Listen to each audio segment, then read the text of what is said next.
F x और आगे लिखा हुआ है एक्स प्लस 2 और एक और दिया हुआ है सेकंड फंक्शन दिया हुआ है जी एक्स और यहाँ पे एक्स स्क्वायर -4x प्लस का 6। अब सिलसिला ये है कि हमें इसको ग्राफिकली तौर से करने से पहले हमें इसका आंसर मालूम हो जाना बेहतर है, क्योंकि वजह यह है कि क्लास 10 के अंदर 9 के अंदर पढ़ाया जाता था टू स्ट्रेट लाइन और वो जब इंटरसेक्ट होती थी तो उसके दोनों के इंटरसेक्शन पॉइंट सेम आते थे और वो उसका आंसर होता था। अब सबसे पहले इसको स्टार्ट करने से पहले यह मालूम करने के एफ एक्स बेसिकली वाई को रिप्रेजेंट करता है, तो एफ एक्स की जगह Y equal to X plus 2 अगर लिख दिया जाए तो कोई फर्क नहीं पड़ता। इसी तरह जी एक्स को भी वाई लिख दिया जाए तो बिल्कुल कोई फर्क नहीं पड़ता। और यहाँ पे याद रखें कि हमारे पास जब एक्स के ऊपर और वाई के ऊपर पावर 1 1 होती है तो वो लीनियर इक्वेशन बनती है। तो लीनियर इक्वेशन हमारे पास बिल्कुल स्ट्रेट लाइन होती है और वो स्ट्रेट लाइन जो है हमारे पास मैट्रिक में भी हमने इससे 9th क्लास में भी पढ़ा था, पहले मैट्रिक में था। और यहाँ पे जो हमें दिया गया है ये स्ट्रेट लाइन नहीं है। याद रखें अगर x के ऊपर स्क्वायर हो रहा है और y की पावर 1 है तो ये हमारे पास कोनिक शेप में पैराबोला शेप कहलाती है और ये सेकंड ईयर के अंदर मौजूदा बुक में इसका बहुत ज़्यादा कॉन्सेप्ट है। लेकिन चूंकि ये एक कर्व नमा है और ये स्ट्रेट लाइन है तो इसे अगर हम ग्राफिकली तौर पे बनाते हैं तो इसमें हमसे कर्व की शेप बनाना बहुत मुश्किल हो जाता है बाजू का, चूंकि उसका कर्व का एक आइडिया भी होना चाहिए ताकि आप उसके मुताबिक उससे करें। तो किसी वीडियो में इंशाल्लाह मैं आपको इसका आइडिया दूंगा जहां बात इससे रिलेटेड बहुत ज़्यादा होंगी और बेसिकली जो है वो फिगर देखते ही हमें आइडिया हो जाता है कि इसकी शेप अगर आपको अच्छा नॉलेज है कि किस तरह से बनेगी। सबसे पहले हम ग्राफिकली तौर पर कह रहे हैं, लेकिन हम अगर इसे रफली या फेयर वर्क भी करना चाहें तो आप इसका इंटरसेक्शन पॉइंट निकालना चाहें तो वो इसका तरीका का इस तरह से क्वेश्चन है और ये नंबर 2 है। तो इन दोनों को कंपेयर करते हैं तो y से y कैंसिल हो जाएगा। तो हमारे पास फ्रॉम नंबर 1 और 2 इक्वेशन के तहत यहाँ पे एक्स स्क्वायर -4x प्लस का 6 इक्वल टू एक्स प्लस 2 आ जाएगा। और अगर एक ही साइड हम इसे करते हैं तो -4x और यहाँ से -x और +6 और माइनस का 2 इज इक्वल टू 0। तो ये क्वाड्रेटिक इक्वेशन बन जाती है और जैसे ये क्वाड्रेटिक इक्वेशन बनती है तो हमारे पास इसके x के 2 आंसर आएंगे। तो जब x के भी 2 आएंगे तो y के भी 2 आएंगे। तो क्योंकि पैराबोला एक कर्व नमा होता है तो वो 2 जगह से इंटरसेक्ट करता है एक कोई भी स्ट्रेट लाइन को। अब अगर इसकी मिडिल टर्म ब्रेक कर लें तो जैसे 4 1 4 है तो एक्स स्क्वायर -4x और माइनस का x लेते हुए, और याद रखें कि मैं छोटी क्लास के भी बच्चों को ये बात करता हूँ कि आप मिडिल टर्म ब्रेकिंग को बहुत अच्छा करें, क्योंकि आगे ये बहुत ज़्यादा आती है और इतनी अच्छी आनी चाहिए कि आप फ़ौरन ही देख के इसका आंसर निकाल दें।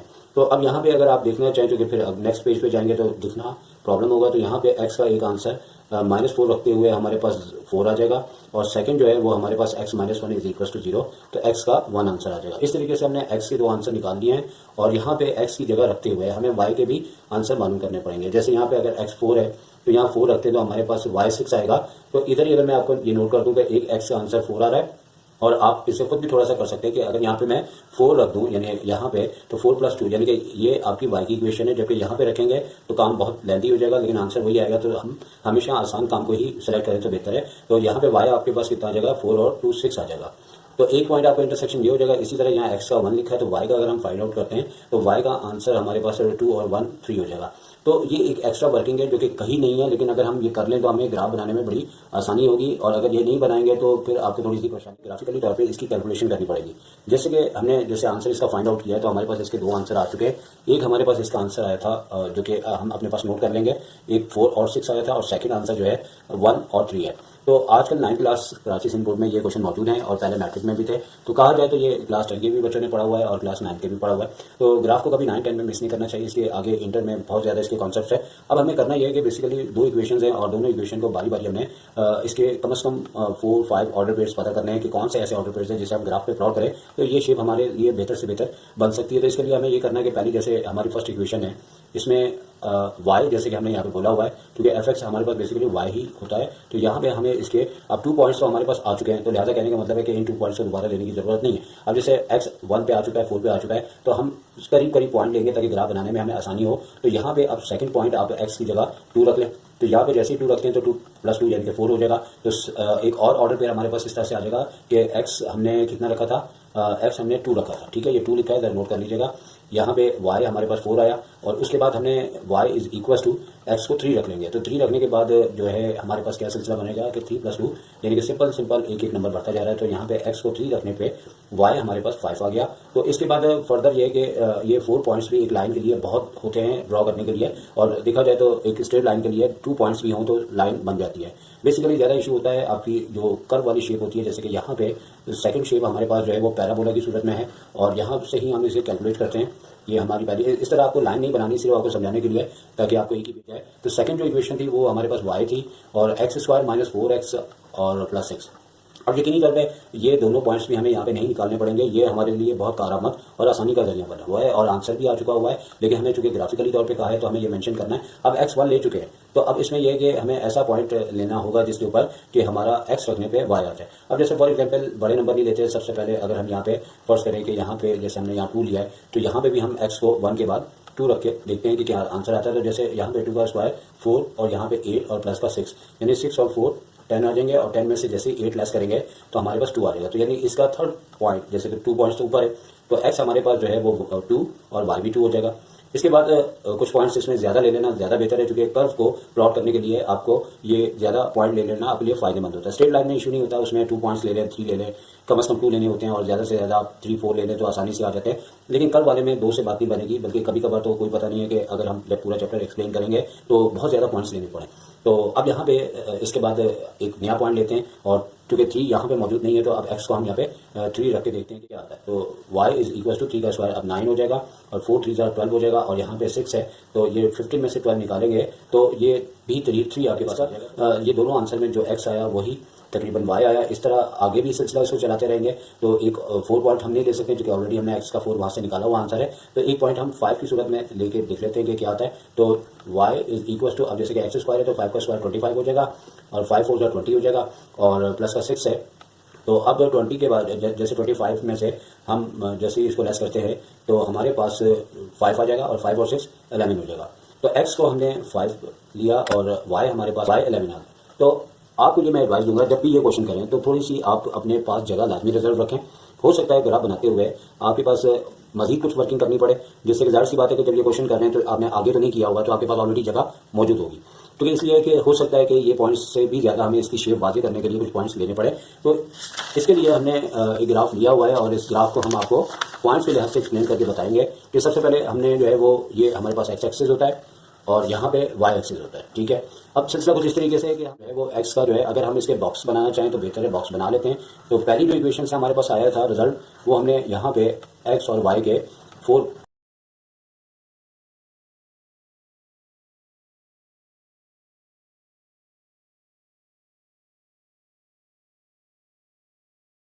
और नीचे भी 2 और फिर 5 और 11। ठीक है, तो मैं जैसे बार बार कह रहा हूँ कि मुमकिन है कि आपको इससे भी ज़्यादा लेने पड़े, तो जैसे भी सिचुएशन होगी इसे फेस कर लीजिएगा। इसलिए यहाँ पे हम आपको समझाने के लिए हम यहाँ पे नोट कर रहे हैं कि पहले जो हमारी इक्वेशन थी उसके जो पॉइंट थे, अब हमें करना क्या है कि पहले स्ट्रेट लाइन को प्लॉट कर लेते हैं। जैसे यहाँ पे ऐसा आपने पॉइंट्स का डिस्टेंस लेने के लिए सारे पॉइंट आसानी आ जाएं। जैसे कि यहाँ मैक्सिमम y में 11 नंबर है और y हमारा ऊपर की जानिब है और स्पेस भी ज़्यादा है और x में ज़्यादा से ज़्यादा आपके पास जो है फिलहाल जो हमने नंबर लिए हैं वो 5 आ रहे हैं। तो हम यहाँ पे इस तरह से कर सकते हैं कि यहाँ पे 0 लिखने के बाद यहाँ पे आप जो है वो 5 पॉइंट्स के बाद 1 2 3 4 और यहाँ पे 5 पॉइंट्स ले लें। ठीक है, और इसी तरह यहाँ पे भी आप पेपर मुकम्मल नहीं होता तो फिर आप डायरेक्टली ऐसे भी ले सकते हैं कि 6 के बाद यहाँ पे आपने इसकी स्टार्टिंग में 1 गैप के बाद 1 2 3 दिखा दिया और नंबर बहुत ज़्यादा होने की सूरत में जाहिर सी बात है हम मॉडल पेपर को डिस्कस कर रहे हैं। तो यहाँ पे चूँकि हमारे पास पॉइंट्स इतने ज़्यादा नहीं बड़े आए, अगर कल को बहुत बड़े आते हैं तो यकीनी तौर पे इसे प्लॉट करने के लिए आपको एक्स्ट्रा जहानत की भी ज़रूरत हो सकती है। अब जैसे पहला पॉइंट है x का 4 y का 6, तो x का 4 तो ये रहा और y का 6 आपको जहाँ दोनों एक दूसरे को ज्वाइन करेंगे, यानी कि कहने का मतलब है कि ये वो पॉइंट है जहाँ से x 4 और y का 6 दोनों आपस में मिल रहे हैं। ठीक है, तो आपको थोड़ा सा वाजे करने के लिए मैं सर्कल बना देता हूँ, वैसे आपको ज़रूरत नहीं होगी फर्स्ट ईयर में ऐसा करने की। इसके बाद जो दूसरा पॉइंट है वो x का 1 y का 3 है, तो यहाँ पे वो पॉइंट आ रहा है। इसी तरह आगे बढ़ते जाएंगे तो x का 2 y का 4, तो वो पॉइंट आपका 2 और 4 इधर आ रहा है और ये बिल्कुल एक लाइन में आ रहा होगा। और चूंकि अगर आपने बिल्कुल सही किया है तो बिल्कुल एक लाइन में, और 3 और 5 है तो 3 और 5 आपको जैसे कि पता है कि यहाँ से आपका जो 5 की लाइन आ रही है उसके मुताबिक यहाँ पे आपको डॉट लगा के एक स्ट्रेट लाइन बन जाएगी आपकी। ठीक है, जो स्केल की बदौलत आप कर लें, क्योंकि ठीक है ना, स्केल से ही आपने करना है। और चूँकि इस वक्त मुझे स्केल मिला नहीं, वरना मैं यकीनी तौर पर मैं भी स्केल का इस्तेमाल करता।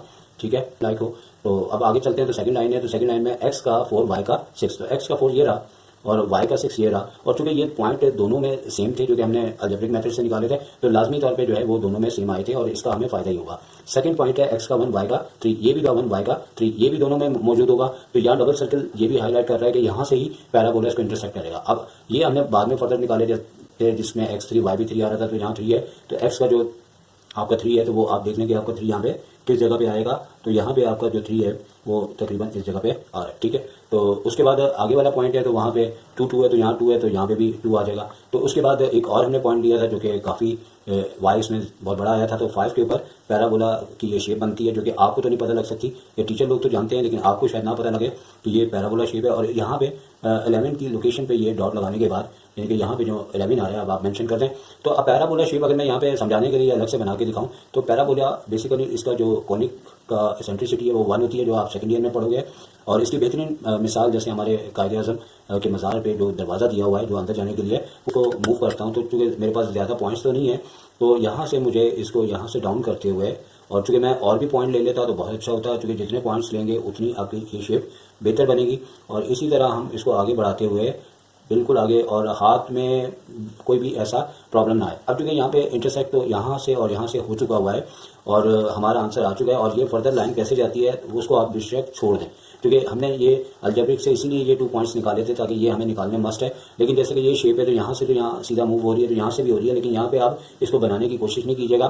तो इस तरीके से जो, तो अब जैसे कि एक्स और वाई के जो आंसर है हमने इस तरह करके लिख देना है। तो उम्मीद है कि आपको ये वीडियो से अच्छा खासा समझ में आ चुका होगा, और इस सेक्शन को हमने कंप्लीट कर दिया है। और आप आपसे इजाज़त चाहेंगे। टेक केयर, अल्लाह हाफ़िज़।